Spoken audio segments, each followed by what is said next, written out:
Welcome to Persecution Report. It's been months since the interim government of Nobel laureate Dr. Muhammad Yunus took control, promising reform, integrity, and a new Bangladesh cleansed of corruption and cronyism. The rhetoric sounds inspiring, but behind that carefully crafted narrative, a different story may be unfolding. On campuses across the country, the echoes of protest have vanished, not because the youth have found peace, but fear has found them first.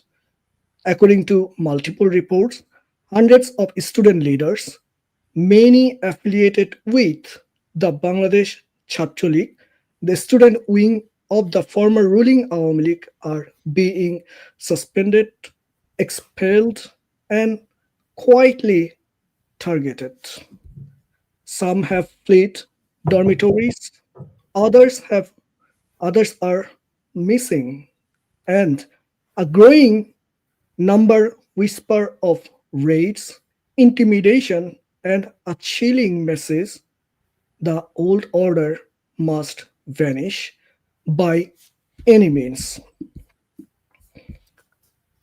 What's unfolding on these campuses isn't just about politics, it's about power, identity, and the soul of a generation caught in the crossfire of so called reform. Once hailed as the birthplace of Bangladesh's democratic movements, universities now resemble control zones where silence is safety and loyalty determines your fate. The government calls this a necessary step, a move to rid institutions of corruption, nepotism, and political violence. But critics say what's happening looks far less like reform and far more like a purge. Former activists tell us that justice has become selective. Student organizations once aligned with the previous government are being dismantled, while others sympathetic to the new regime operate with quite immunity. On paper, it's called disciplinary reform. In reality, it's a crackdown that threatens to erase not just individuals, but an entire political identity. Many ask, how does a movement that began in the name of transparency now breed fear among the very youth who represent the nation's future? Tonight, on the persecution report, we go beyond the headlines to uncover the truth behind the Yunus regime's campaign against student organizations. We speak with insiders, activists, and observers who paint a troubling picture of control, one that questions whether the promise of a new Bangladesh is being built on the ruins of its youth. Stay with us because understanding this movement, this so called reform, may be the only way to understand where Bangladesh goes next. I am Saifur Rahman. Today we are joined by Saddam Hussain, President of Bangladesh Chhatra League, Dr. Billah, a distinguished academic, and my co host, Mr. Jihan. Let me turn to Mr. Jihan now, who will walk us through what's been happening in Bangladesh in reality. Jihan, over to you.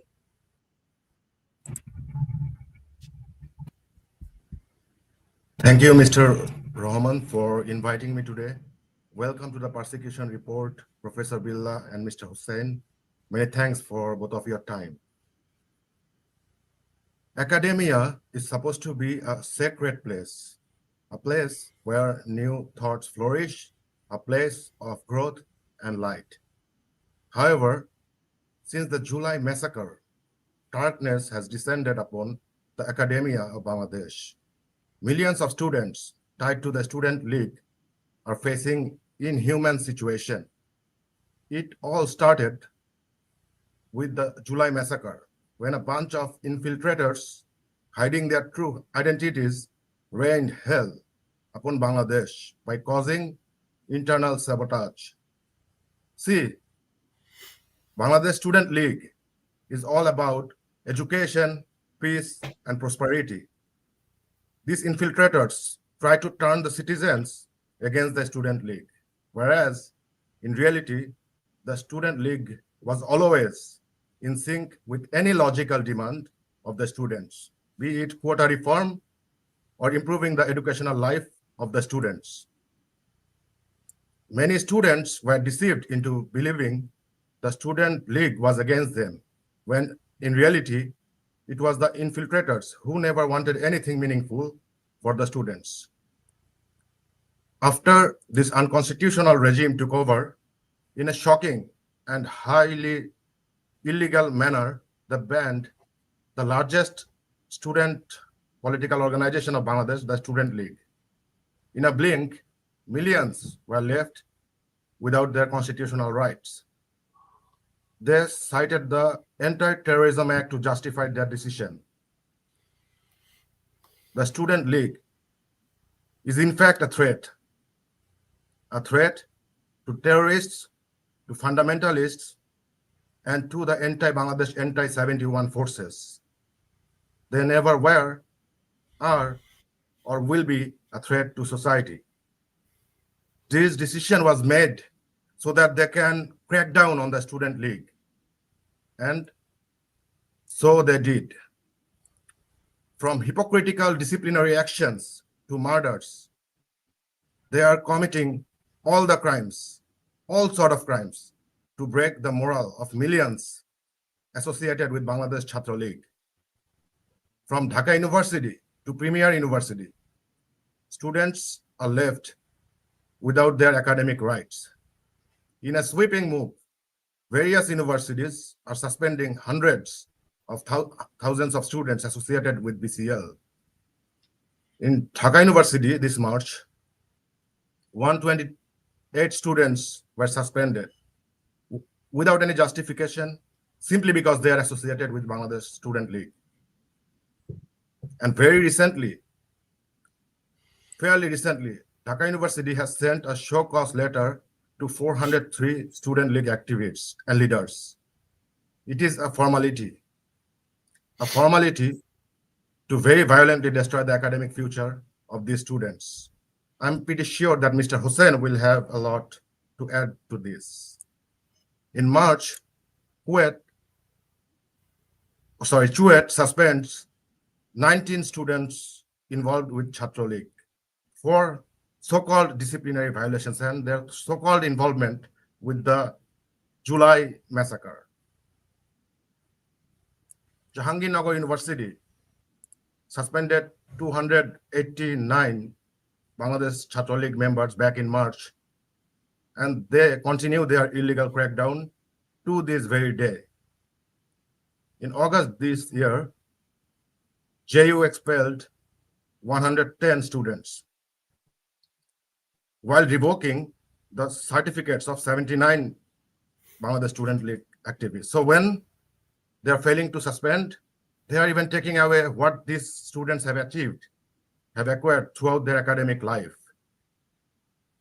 And this is just a picture of suspension, of expulsion that are happening without any justification. And they're trying to undo all the achievements of the students in their academic career. And when they fail to crack down formally, they are resorting to their other tool of suppression, the mob violence. We have never seen such culture in Bangladesh before. Never. We have seen Masood's brutal, tragic fate. Abdullah al Masood, a former student of Russia University and a student league member, was killed mercilessly when he went to buy medicine for his newborn baby. This incident is really heart-shattering. This gentleman previously lost his leg from a brutal attack by the Shibir, and he had nothing to do with politics, simply nothing. He is a former student league leader, and he was killed. And then we have seen the Jahangirnagar University Student League leader, Shamim, who was killed mercilessly in a similar fashion by mob in front of the law enforcement, in front of their silent watch. When they are failing to find the student league activists, they are turning to their families. Even terrorist organizations like Al Qaeda or their activists in Bangladesh, they never go after the families, as far as we know. But this Yunus regime is not sparing even the families of the student league members. A mother of a student league member in Panchagor, while she was offering her Esha prayer, she was offering her prayer, a group of terrorists, they came and hacked her to death. Female student leaders, they are facing even more inhuman torture. It all started from July. We have seen how the female activists of Student League were humiliated, tortured, and kicked out from the Dhaka University campus. Then we remember and we have seen Nodi of Bangladesh Student League and Shima from Chittagong and their tragic fate. They were arrested for no reason without any justification in fabricated murder charge. While all this is happening, there are some chilling discovery that is being made about infiltrators. Infiltration from Shibir into the Student League wing. Kader, a DU convener of the Bangladesh Ganatantrik Chhatra Sanshad, he recently alleged that Shibir activists in DU various Dhaka University halls, they penetrated the Student League wings and they were even more brutal to prove their allegiance to the Student League and hide their true identity. And the Shibir so-called Daksu guy, Sadiq Kayem, he dismissed this narrative, saying that this is false. But this is not false. We have seen the fate of Abrar Fahad and many others like that. And those incidents were not done by Student League because Student League is all about light, all about prosperity. Those were the infiltrators from Shibir, so we would love to hear about that more from Mr. Hussain. And as you all can see, in academia of Bangladesh, there is no light today, no light. Millions are left without their academic rights, and the international community must pay heed because these students are the future. They are the future of Bangladesh. They are the future leader of Bangladesh, and their rights should be protected. Back to you, Mr. Rahman. Thank you, Jihan. Thank you for putting lights on what's happening in Bangladesh. The news that don't come outside of the country. Now, I would like to ask Saddam, how would you describe the current situation for Bangladesh Chhatra League members in Bangladesh or outside the world? For having me. It's a pleasure to be here and warm greetings to my fellow guests and the viewers. You have already mentioned the ongoing situation in Bangladesh. In the last cases, more than 400 students were asked to have their, that show cause to answer their show cause notice. They said the university if they do not reply, they will permanent expulsion. So this is the situation, and if you was the show cause notice in a legal sense, you can watch their loopholes, and you can see it clearly that this is clearly a climate of fear in the educational institutions. This is total collapse of academic freedom in the educational institutions actually, and it is actually state-sponsored terrorism, state-sponsored atrocities. And in the show cause notice, you know that there are no specific allegation of the students. There are no, that there is no mention of the provisions of the legal basis of which the students have been violated. There is violation of, that there is violation of the administrative and legal basis of the situation. And not only in Dhaka University, all over Bangladesh, more than it is about 500,000 students, more than 5 lakh students they are currently unable to join educational students to have their classes, to go to exams, and more than 10,000 students certificates have been cancelled totally. And there are other cases, thousands of students, that there are baseless cases against them. They were victim of mob attacks, violence against them. So this is the situation. And in the last year, October 23rd, Bangladesh Students League, the historic students organizations, the most prominent, most ancient, and students organizations whose ideals are, that to have a democratic, secular society, and which the students organizations who played vital role in our language movement, in our independence movement, and also after liberation war to fight against the military dictatorship, to fight against terrorism, fundamentalism. And these students organizations, the largest students organization of Bangladesh, it has become unlawful by the Anti-Terrorism Act in October 23rd last year. So this is also a clear violation of our constitutional right, and also according to the international law, whether it is International Covenant on Civil and Political Rights, that there is provision of freedom of expression, freedom of fair trial, and also International Covenant on Economic, Social, and Cultural Rights. To that law, section 13, right to education. So everything has been violated in the current situation. It became such a country. It is a country of no students, because the government is sponsoring this sort of activities. They are stripping the rights of the students, and they are violating the academic freedom of the educational institutions. And there is you can tell it a tacit approval or one sort of active endorsement from the government side. Actually, there are events of mob lynching, there are events of gender-based violence.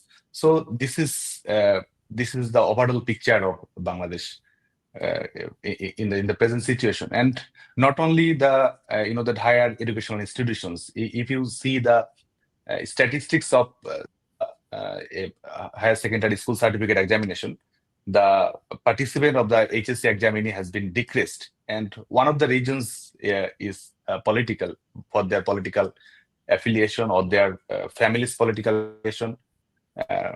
They couldn't take part in the HSC examination. So this is the situation. And also for just being a member of students organizations, or having own political belief, or just because simply that expressing their view, after graduating from the universities, they seek for job, and after completing all sort of examinations, they have joined the civil service or other government jobs. And just for being a member of Bangladesh Students League, so just for being affiliated with Bangladesh Students League, their job has been cancelled. So without any legal basis, without any due process, without following the right to hear, or without having a fair, that investigation. So this is the situation of Bangladesh right now, and it is rare in the world, I can say, because even where there is civil war, where there is there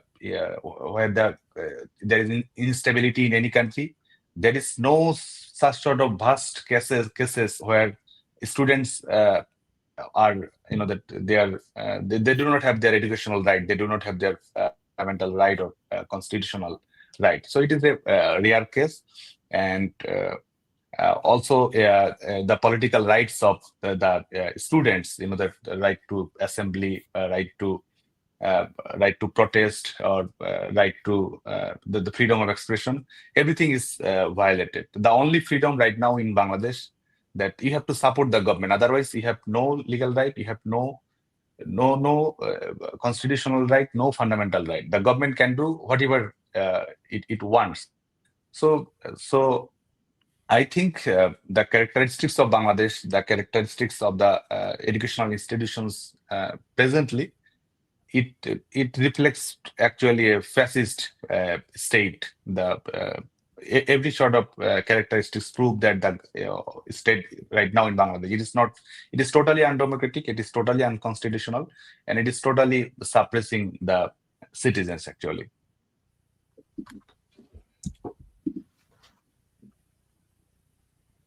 Yeah, thank you, Saddam. Thank you. What we are hearing from uh, everyone in the country, and today we have already came to know in detail from Jihan and Saddam, which are very disturbing. And now I would like to go to Dr. Billah. As an academic, what's your independent assessment of what's happening in campuses? Mr. Billah, over to you.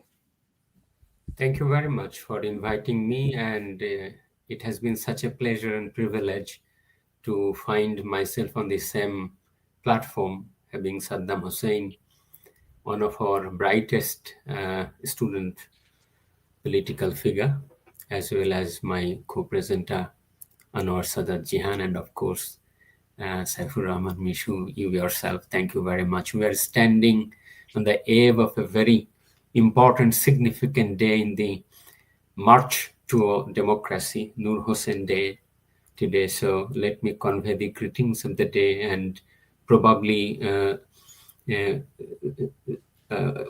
want to revow our commitment to reassess and question to ourselves how we can restore democracy once again. Now, I have heard Saddam, and I found his intervention quite balanced, and that has lessened my responsibility a bit. What we are witnessing is a very difficult, and I would say it is a painful transition. After every political change in Bangladesh, we see that the universities often become the first testing ground for power and loyalty, kind of loyalty testing.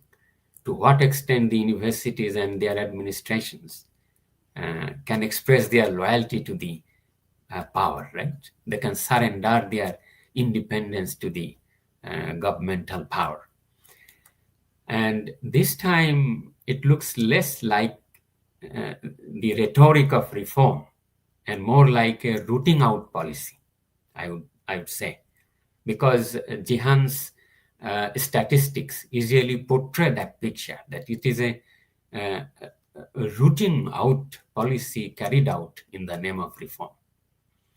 And the picture shows that hundreds of students, not only students, you have also shown that the employees, teachers, academics like myself, most from belonging to one political ideology, they are being denied access to classes, dormitories, exams. Well, any violence, any breach of law must be, of course, punished, but punishment must be lawful. must be impartial. The current pattern shows a clear, I would say, institutional bias, where university administrations have acted under political pressure rather than educational responsibility. As a result, the disciplinary actions which has been claimed to have taken, they have caused deep harm, not only to the student individual, but also to their families. So the real goal should have been accountability. Accountability with what? With fairness, not revenge as has been portrayed. Now, if you ask me whether they are legally acceptable, Saddam has pointed out rightly to what extent they are legally sound. I would mention 3 points. Firstly, students identified with Chhatra League were prevented from attending classes and exams, often by groups from the rival student organizations. I have seen it by myself, that at the very outset, I mean, the students are being denied without any kind of, that was a sweeping denial of attending classes and exams. So this shows a clear failure of the protection of law and our protection of administration. Second point I want to mention, that the interim government's ban on the Awami League and its student wing through, not only through parliament, not only through proper process, but through the executive order. That gave the universities, necessary spices, necessary impetus to justify their collective punishment. So they got this open blanket, it has been, they belong to the banned student wing, so we have every right to take any kind of action, whatever we like. Third point I want to mention, that the university inquiries themselves are flawed. Why? Because they are mostly vague. Secondly, the procedural ambiguity, opaqueness, and students were often denied fair hearing and representation.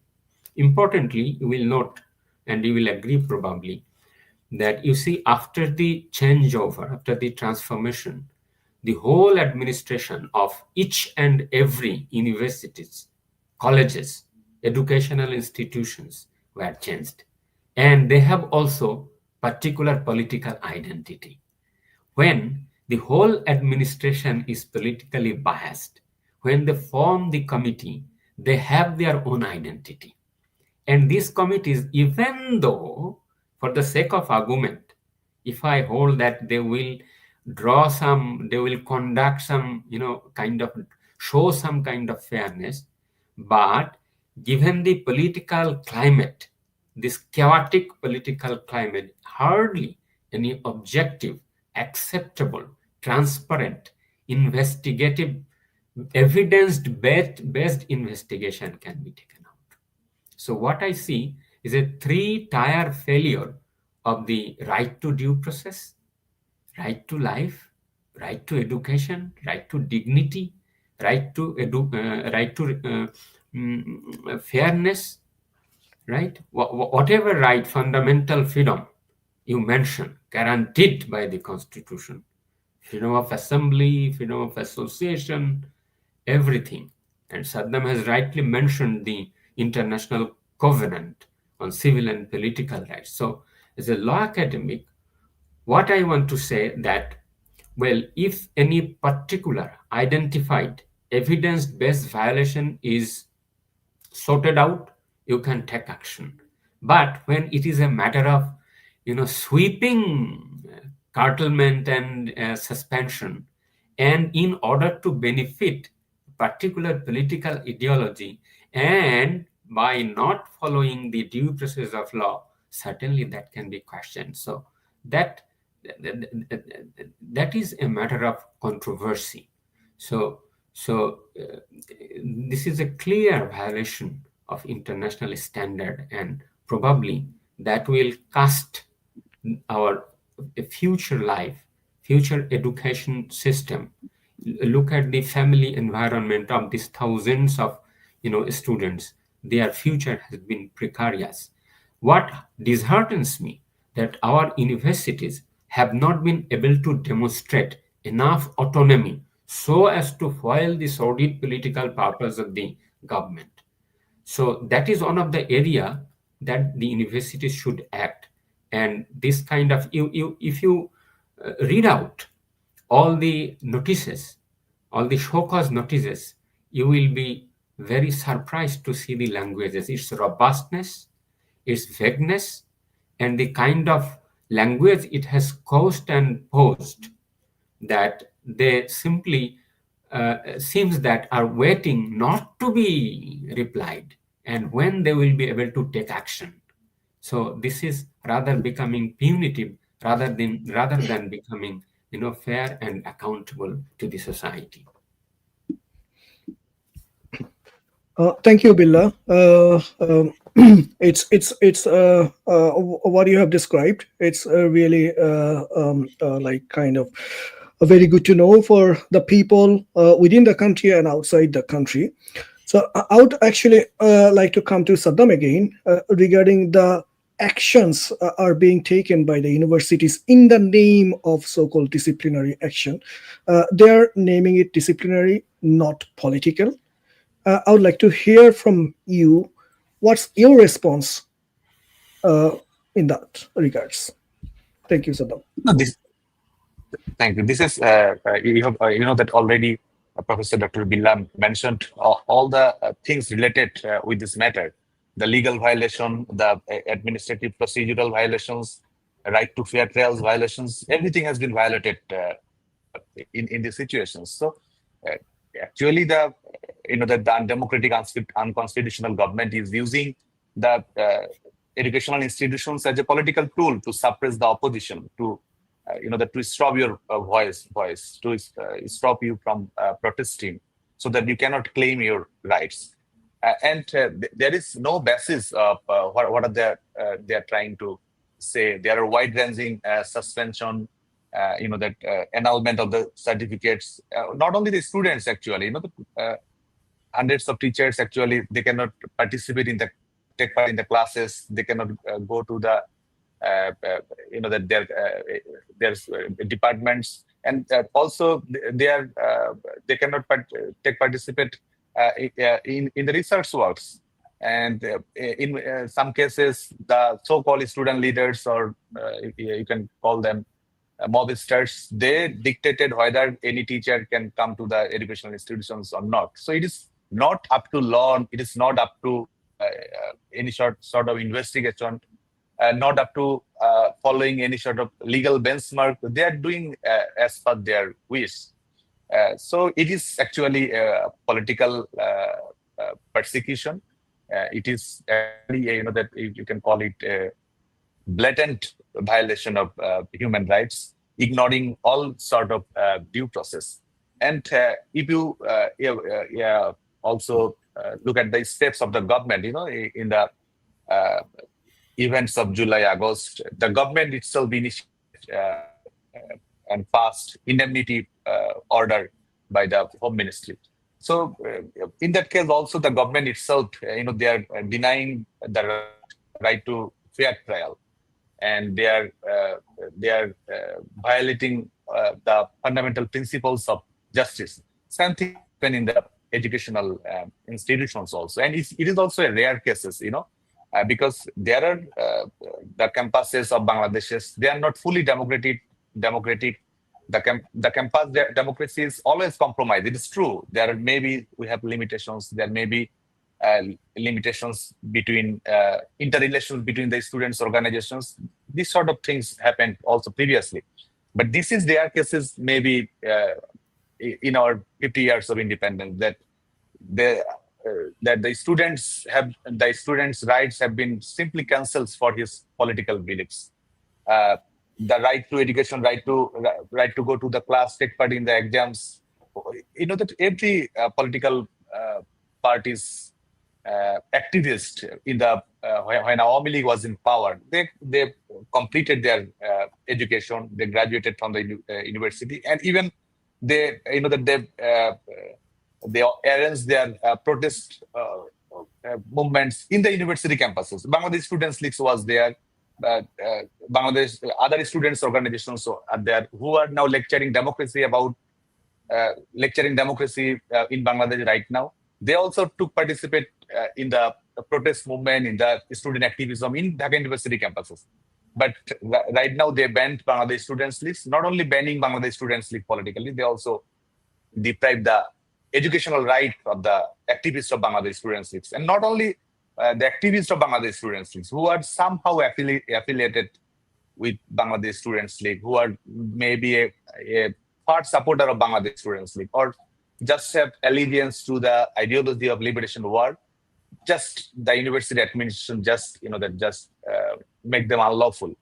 If you evaluate the case of Bangladesh University of Engineering and Technology, BUET, that more than 50 students studentship has been cancelled. And what is the crime? The crime is they are photographed with me in a that candid photo actually. So just for this reason, Bangladesh University of Engineering and Technology, they mentioned this cause in their investigative report also. Such an investigative report, they said this, and just for this reason, they cancelled their studentship, and nobody completed their graduation or their semesters. What will we do? This is the thing. Bangladesh Students League will fight to restore democracy. Will fight to restore fundamental rights, to have a constitutional democracy, competitive democracy in Bangladesh. Because we do believe that if we cannot solve the problem in the national stage, the situation will remain the same, because we have a bigger fight to join. So we are focusing on that, so that the rule of law can be established, so that democracy can be established, so the power of the country can be given to the representatives of the people. We are maybe the activists of Bangladesh students, if they are sacrificing their educational rights, they cannot to participate in their campuses, but they are not actually. They are still fighting. They are so much courageous, visionary about the future, and I do believe that the activists of Bangladesh Students League for the greater cause of the nation, for upholding democracy, dignity, and human rights, they will fight back, and they will reclaim their educational rights, constitutional rights, political rights. And also, I can assure that just not ensuring democracy in Bangladesh again. We are also, that when a student is admitted in any university, and after a regime change, after a toppling of the government, their studentship has been declared void. So the state, in future, the state must given his right back, and also the losses, the economic losses, the educational losses, the mental, the situation he is going on, everything must be repaid in a international standard, and we also ensured that. And we were responsible for these violations, because anyone can do politics, anyone can come go in power, anything, but the citizen rights must be maintained. And the current university administrations, I think they are also responsible, because they are depriving their students from their right. They are becoming simply a political tool of the fascist government. So they are also responsible, legally responsible. They are administratively responsible, and they will come under justice in future. They have to be. I think so. Thank you, Saddam.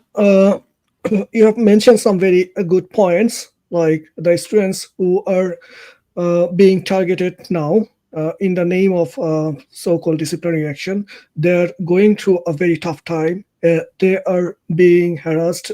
They are losing a very important portion of their life in respect of time, and also they are going through a very like a very, very bad mental trauma, I would say. But here, I would like to go and also ask Mr. Billah again. While an university student who is an adult by age, can't they have their own like political opinion? Can universities ever be politically neutral? And what's your opinion that what should the interim government do, Mr. Billah? Right. Before responding to your question, let me ask a counter question. Counter question not to particularly anybody, but to ourselves, to the whole audience. What is the greatest casualty of this July catastrophe? You can name many. But for me, as an academic, I comprehend that the greatest casualty of this July catastrophe, July protest, is the relationship between student and teachers.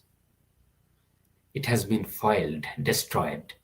And once in a nation's life, the teacher-student relationship, the trust relationship, the relationship of confidence is destroyed, the whole nation is destroyed. So that will be a hollow, a decay, probably will take further decades to rebuild and reshape. That's the greatest casualty which has been done to our nationhood, to the psyche of our nationhood. This is number one.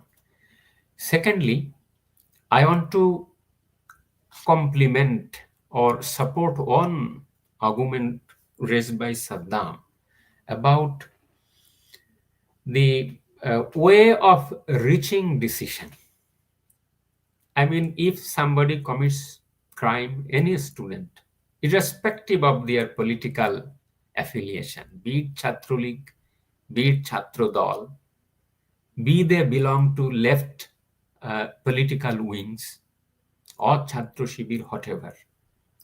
As a teacher, as a part of the university, what I would expect is fairness, evidence. Without any evidence, without sufficiently providing right to opportunity of being heard, I cannot expel any student. So the point is, not only the university authorities should be made accountable in future for the actions they are doing now. And I'm pretty sure if it is challenged before the court of law, although the judicial culture has also been destroyed by now by Professor Asif Nazrul, if it is challenged in a constitutional court, in the High Court, I doubt every of the decisions, every of the expulsion decision will be declared null and void. Another point I have seen from myself, the university law, for example, the 1973 law, or for Jagannath, it is 2005 Jagannath University Act. For other universities, every universities, they have governing act. They have governing rules, regulations, bylaws, decisions by syndicate, etc. Right? They have given unfettered power to the university authority that does not define the punishment regime.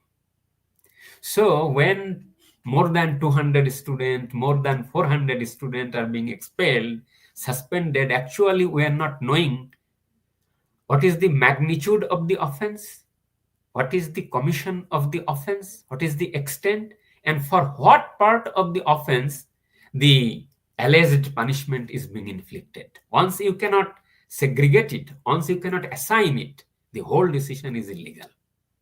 Am I clear? So now, coming to your question, that whether universities can be neutral or not. Well, it can be neutral, it cannot be neutral, because in the very idea of the university, one of the fundamental duties of the university is to make the nation politically aware of their history. Bangladesh is the only country in the whole world. Look at Dhaka University. Bangladesh has not created Dhaka University. Rather, Dhaka University has created Bangladesh. You cannot give me a single example in the history of the world that a university has actually mainly fundamentally contributed to the creation and emergence of a state. So how come you can say that a university will be apolitical?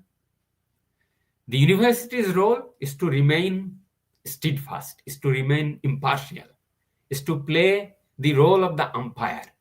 If any student political organization, they crosses their limit, it is their law, it is their practice that they should hold the rope and they should take action according to their law. But what the universities in Bangladesh are doing, they are looking at the advisors, they are looking at the education advisors, they are looking for their chair, that look, these Boishomya Birodhi Andolons or these BAMs or these Shibirs, they have gave their everything to reinstate us to be the VC, and we are being awarded now as being the, as a part of their safe exit, that I will be the ambassador to Bahrain, I will be the ambassador to London. That is a part of our plan, right? They will be thankful to the government.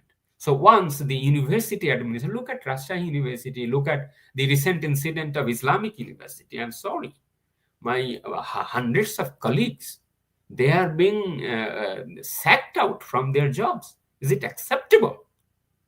The students, well, if you have any particular allegations, you have evidence, take action, but provide them sufficient opportunity of being heard.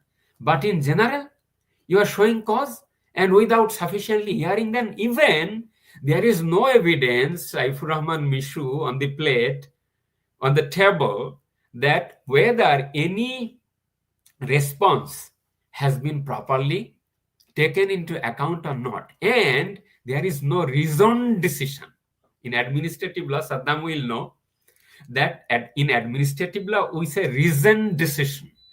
And whether any response, any evidence, any right to effectively represent myself of a student cause has been taken into consideration, and why not? That is not clear.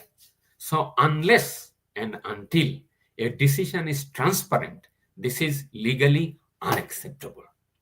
So to be very honest, I have no recommendations. What do I expect from the government? I don't expect, because this is an unconstitutional government. This is an illegal government. Even then, if you really seek my opinion, I will emphasize on 3 points. Number one, that must be every decision of the university must be independently audited by any disciplinary actions, whether that has been fairly concluded after July 2024 revolution. Secondly, the students must be reinstated who are innocent. They must be compensated if they suffer to their disadvantages. And a clear legal framework separating the academic disciplines from the political punishment must be ensured. So the interim governments often confuses this justice with cleansing. But when the universities are ruled by fear, they lost their moral authority. That saddens me. As a legal academic, that saddens me much. The government must now choose legality over loyalty if it wants lasting legitimacy.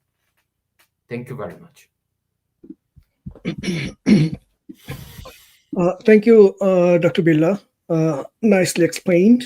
Now, I would like to come to Saddam again regarding a very controversial topic.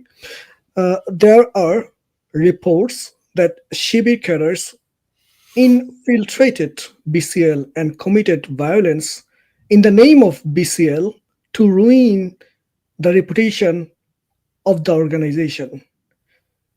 What's your take on that? And also, what message do you have for your members now? Over to you, Saddam. All right. It is true that there are infiltrations in our organizations, and it is not actually allegation. It is proof and proved by Islamic Chhatra Shibir's other fundamental organizations, and it is a characteristics of these organizations actually, so that they can infiltrate with other organizations and try to fulfill their political ideological goals, and also branding their organizations in a bad way. So this is their agenda. This is their working techniques. And on the other hand, Bangladesh Students League is a open organizations. It is a people-centric organizations. The ownership of the organization is actually belong to the students. So it is true that infiltration has been happened, and they took advantage of the situation. And in also the cases of July, August, who are actively participated in the vandalism, who are actively participated in the campus violence. They are actually the activists of Islamic Chhatra Shibir and other fundamental organizations. So they use Bangladesh Students League, and I can say with confidence that Bangladesh Students League is not the only victim of infiltration. Other students organizations, whether it is Jatyodabadi Chhatra Dal, cultural organizations, journalism organizations, welfare students associations, infiltration is a technique of Islamic Chhatra Shibir actually. So it is actually violation of common belief, common faith, violation of that if you believe in a particular policy, you have every right to implement it, to campaign it, to organize the students above it. But whenever you are whenever you are infiltrating to other students organizations, so this is actually against civilizations, against democratic principles, mutual understanding among the students organizations. It is actually breaking the social fabric of politics or educational institutions, or in a broader sense, society. But we have to learn from our mistakes. We have to be, that far-sighted in the future endeavors of our organizations, so that infiltration can be totally stopped, and the admission process of our in our students organizations, it has to be modern. It has to be effective, so that we can prevent this sort of problem in future. And cultural movement, the cultural standard of our activists, this should be increased also by by approving this sort of political decisions, and also executing this, we can get rid of this problem. And by their own confessions regarding the July, August events, they say that they attack the students and give the blame to the Bangladesh Students League. That the Dhaka University, Dakshu, GS, all some students are saying that Dakshu is not Dhaka University Central Students Union right now. It is Dhaka University Central Civil Union. Because they are doing their work like their mobster, like their moral police, like they're the authority of the the fundamental groups. They're doing the work like that. So Dakshu GS said that they were in the cases of July 14th of 2024. They said that they were ready to do this sort of work. They set up their cameras, they attack the students, captured the camera, and then make it viral, and just give the blame to the Bangladesh Students League. And there are incidents also, that the current VP of Dhaka University Central Students Union, or Shibir Union, that he tried to he tried to save his Islamic Chhatra Shibir members from the suspension list. So this is also a clear proof. And also, that the content, one of the contender of Dakshu, Abdul Kader, he said it blatantly. He said it in an open way that in the university dormitories, they were in attacking mode. They attacked the students so that the common faith, belief among the students towards our organizations can be challenged, can be threatened. Uh, so it is their agenda actually, and they executed it. And I think this is a wake-up call for Bangladesh Students League, also for Bangladesh Students League, every other progressive political student organizations, so that Islamic Chhatra Shibir's infiltration can be totally stopped in our future moves, future organizational decisions. And if we can do that, I think the environment of our student politics in the campuses will be developed, will be more the mutual understanding, mutual respect, and competitive democracy in the campus will be developed, I think. Thank you, Saddam. Now we are at the very end of our program. I would like my co-host. I would like to request my co-host Jihan to give us some idea about how the student politics look like in the modern world and in Bangladesh, because we know you have done your study outside Bangladesh, and you have some experiences of student politics there as well. So please, Jihan. So, thank you, Mr. Rahman, again. There is a trend that we have been seeing in Bangladesh to portray a dark picture about student politics. And by doing that, there has been an attempt to ban student politics on campuses. And their argument is that in the developed world, there is no student politics, but it is absolutely false. I have studied here in the United States, and there are student political organizations in all university campuses. We have student government associations where we have the student wings of Republican Party and Democratic Party that do politics and that talk about the rights of the students. So student politics does actually exist, even in the developed world. It is a very misconception of the people of Bangladesh that it does not.